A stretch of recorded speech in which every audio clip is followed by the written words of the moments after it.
नमस्कार दोस्तों, जय हिंद जय भारत। द हिडन स्पाई के पिछले एपिसोड में हमने बात की थी ऑपरेशन थंडरबोल्ट की, जिसमें इजराइल ने अपने 100 से ज्यादा सिविलियंस को एंटेबे एयरपोर्ट पर रेड करके बंधन मुक्त कराया था। हमने यह भी जाना था एंटेबे हाईजैकिंग का मास्टरमाइंड वादी हद्दाद 2 साल बाद जहर खाने से मारा गया था। अब यहाँ पर बहुत सारे रोचक और महत्वपूर्ण प्रश्न जन्म ले लेते हैं। आखिर हजारों किलोमीटर दूर बैठे वादी हद्दाद के पेट में जहर कैसे पहुंचा? दुनिया के जाने माने डॉक्टर्स हजारों टेस्ट करने के बाद भी यह पता क्यों नहीं लगा पाए कि वादी हद्दाद के पेट में आखिर कौन सा जहर है? क्या इजराइल ने एक ऐसा जहर विकसित कर लिया था जिसको कोई भी लैब टेस्ट नहीं पकड़ सकता था? द हिडन स्पाई के आज के एपिसोड में जानने की कोशिश करेंगे इन सब महत्वपूर्ण प्रश्नों के बारे में।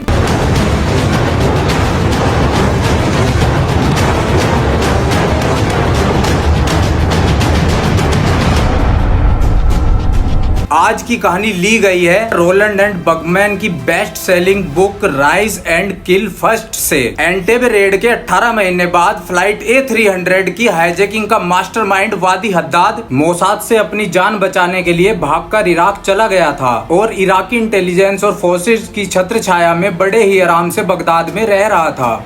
एंटेबे रेड के दौरान इजराइल के 3 सिविलियंस और सैरात मटकल के एक कमांडर योनी नेतन्याहू मारे गए थे।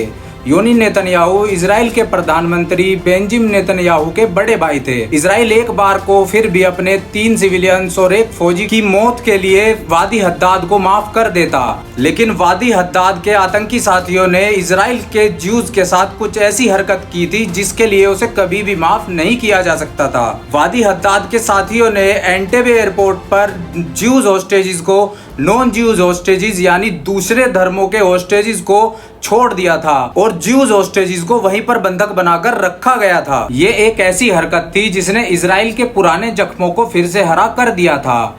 ठीक ऐसा ही वर्ल्ड वार 2 के दौरान नाजियों ने भी ज्यूज के साथ किया था। इतिहास का एक ऐसा चैप्टर जो ज्यूज के लिए कभी न भरने वाला जख्म था, जो एक बार फिर से वादी हद्दाद और उसके आतंकी साथियों ने इस पर नमक छिड़कने का काम कर दिया था, उसको फिर से कुरेद डाला था। इसलिए उस वक्त के इजराइल के प्रधानमंत्री ने यह साफ कर दिया था कि ऐसी हरकत करने वाला वादी हद्दाद एक और सांस लेना डिजर्व नहीं करता, उसको यह दुनिया छोड़कर जाना ही होगा। वादी हद्दाद को मार्क करने के बाद मोसाद अपने काम में लग जाती है। उनको पता था कि वादी हद्दाद इराकी सिक्योरिटी के बीच बगदाद में रह रहा है। हद्दाद का इराक में होने का मतलब था कि उसको खत्म करने के लिए किसी भी प्रकार के लाउड एक्शन को अंजाम नहीं दिया जा सकता था, यानी किसी भी प्रकार के बम या गोली के द्वारा उसको नहीं मारा जा सकता था। 70 के दशक का इराक हर मायने में एक शक्तिशाली देश था और वहां पर किसी भी प्रकार के लाउड एक्शन को अंजाम देकर जिंदा वापस निकल पाना लगभग असंभव था। इसलिए मोसाद निर्णय लेती है कि हद्दाद को खत्म करने के लिए साइलेंट तरीके का इस्तेमाल करना होगा। उसको खत्म करने के लिए किसी नेचुरल तरीके का इस्तेमाल करना होगा, जैसे कार एक्सीडेंट, हार्ट अटैक, कोई बीमारी इत्यादि। कई दिनों की ब्रेनस्टॉर्मिंग के बाद मोसाद निर्णय लेती है कि उसको जहर देकर यानी पॉइजनिंग के द्वारा खत्म किया जाएगा और उसके लिए मोसाद एक एजेंट जिसका नाम एजेंट सैडनेस था उसको एक्टिवेट कर देती है।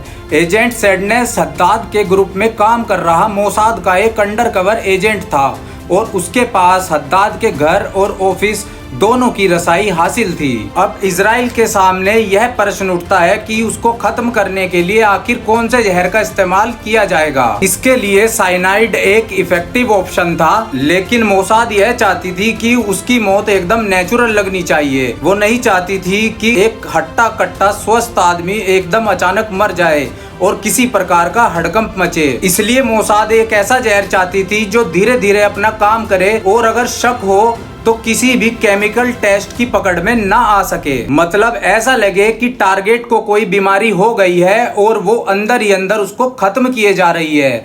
इसमें मोसाद की मदद करता है Israel institute of biological research यानी कि IIBR। 1952 में स्थापित ये हाईली एडवांस इंस्टीट्यूट इजराइल के लिए आज भी top secret defensible offensive biological warfare agent विकसित करने का काम करता है। IIBR काफी समय से मोसाद के लिए एक ऐसा जहर विकसित करने के ऊपर काम कर रहा था जिसका इस्तेमाल साइलेंट कोवर्ट ऑपरेशन में किया जा सके। एक ऐसा जहर जो कि पोस्टमार्टम में भी ना पकड़ा जा सके। 10 जनवरी 1978 को एजेंट सैडनेस वादी हद्दाद की टूथपेस्ट ट्यूब को बिल्कुल ऐसी ही दूसरी आइडेंटिकल टूथपेस्ट ट्यूब से बदल देता है, जो बिल्कुल दिखने में वादी हद्दाद के ट्यूब जैसी थी, जिसका ब्रांड सेम था, कलर सेम था, यहाँ तक कि छोटे से छोटा अक्षर भी बिल्कुल सेम था। बस फर्क इतना था कि जो ट्यूब एजेंट सैडनेस ने रखी थी उसमें IIBR का घातक जहर मिला हुआ था। इसके बाद जब भी वादी हद्दाद अपने दांत ब्रश करता,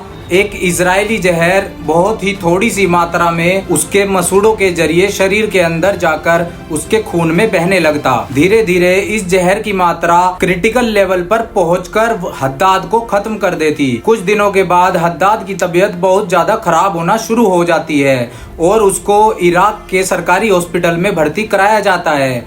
हद्दाद डॉक्टरों को बताता है कि जनवरी के मध्य से उसकी तबीयत बिगड़ना शुरू हुई है, पर खाना खाने के बाद उसके पेट में बहुत ही तेज दर्द उठता है और पिछले कुछ दिनों से तो उसकी भूख पूरी तरह मर चुकी है। कुछ ही दिनों में हद्दाद का वजन 12 किलोग्राम तक कम हो चुका है और एक तरफ मोसाद का ये जहर अपना काम करना शुरू कर देता है, वहीं दूसरी तरफ इराकी डॉक्टर को कुछ भी समझ में नहीं आ रहा था। पहले वह कहते हैं कि हद्दाद को हेपेटाइटिस हुआ है, लेकिन बाद में कहते हैं कि हद्दाद को बहुत ही बुरी ठंड लगी है। इसके बाद डॉक्टर वादी हद्दाद को हैवी एंटीबायोटिक की डोज देना शुरू कर देते हैं, लेकिन उसकी हालत में कोई सुधार नहीं आता। उसको बहुत तेज बुखार चढ़ने लगता है और बहुत ही तेजी से उसके बाल झड़ने शुरू हो जाते हैं। काफी दिनों की माथापच्ची के बाद इराकी डॉक्टर्स को शक हो जाता है कि शायद किसी ने वादी हद्दाद को जहर दिया है। इसके बाद इराकी इंटेलिजेंस एजेंसी मुखाबरात वादी हद्दाद के घर से खाने पीने की हर चीज का सैंपल इकट्ठा करती है, सिवाय उस टूथपेस्ट ट्यूब के। एक टूथपेस्ट ट्यूब जो कि बाथरूम के एक कोने पर पड़ी हुई थी, उस पर किसी का ध्यान नहीं जाता है। यह खबर मिलते ही PLO के फाउंडर लीडर यासिर अराफात अपने एक आदमी को तुरंत ईस्ट जर्मनी की सीक्रेट सर्विस स्टासी के पास भेजते हैं। स्टासी PLO समर्थक थी और PLO के आतंकवादियों के लिए पासपोर्ट और हथियारों का प्रबंध किया करती थी।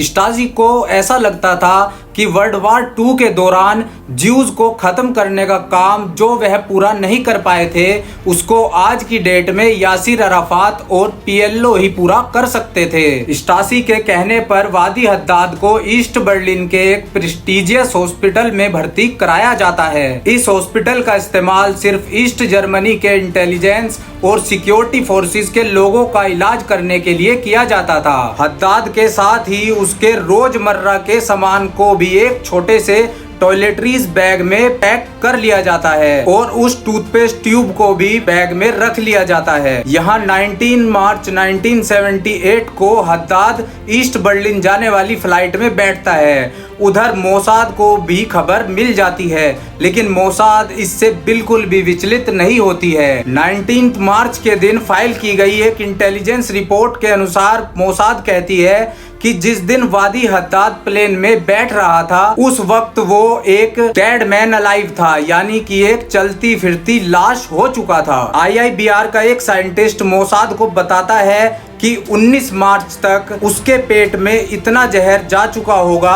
कि अगर भगवान भी कोशिश करे तो उसको नहीं बचा सकते।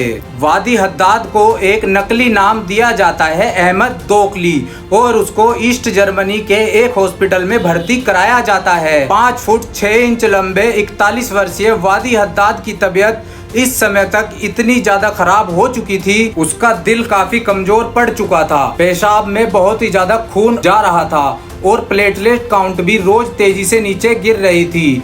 हद्दाद का इलाज करने वाले जर्मन डॉक्टर उसके हर संभव प्रयास कर रहे थे, लेकिन उसको कौन सा जहर दिया गया है, कैसे दिया गया है, कुछ पता नहीं चल पा रहा था।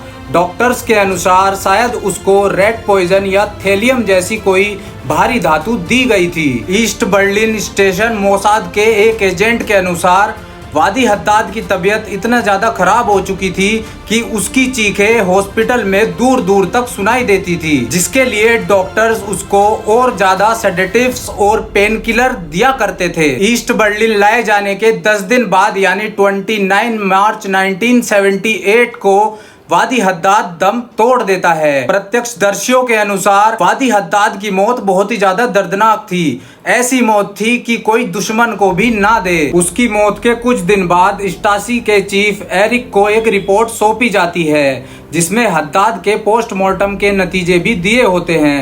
हद्दाद का पोस्टमार्टम ईस्ट बर्लिन की हम्बोल्ट यूनिवर्सिटी के प्रोफेसर ओटो प्रकोप ने किया था, जिनको फॉरेंसिक मेडिसिन के क्षेत्र में दुनिया के सर्वश्रेष्ठ डॉक्टरों में एक माना जाता है। उनकी रिपोर्ट के अनुसार हद्दाद की मृत्यु निमोनिया, ब्रेन में ब्लीडिंग होने के कारण हुई थी और उसके सिम्टम्स देखकर यह कहा जा सकता था कि उसकी मृत्यु बिल्कुल नेचुरल नहीं थी, बल्कि उसकी हत्या की गई थी। लेकिन दुनिया का जाना माना सैकड़ों किताब लिख चुका शव निरीक्षक भी यह नहीं बता पा रहा था कि आखिर वादी हद्दाद को किस चीज ने मारा है, उसके अंदर कौन सा केमिकल है। वो जहर जिसने हद्दाद की जान ली है वो आखिर कौन सा जहर था। इन प्रश्नों के उत्तर प्रोफेसर ओटो प्रकोप भी नहीं दे पा रहे थे।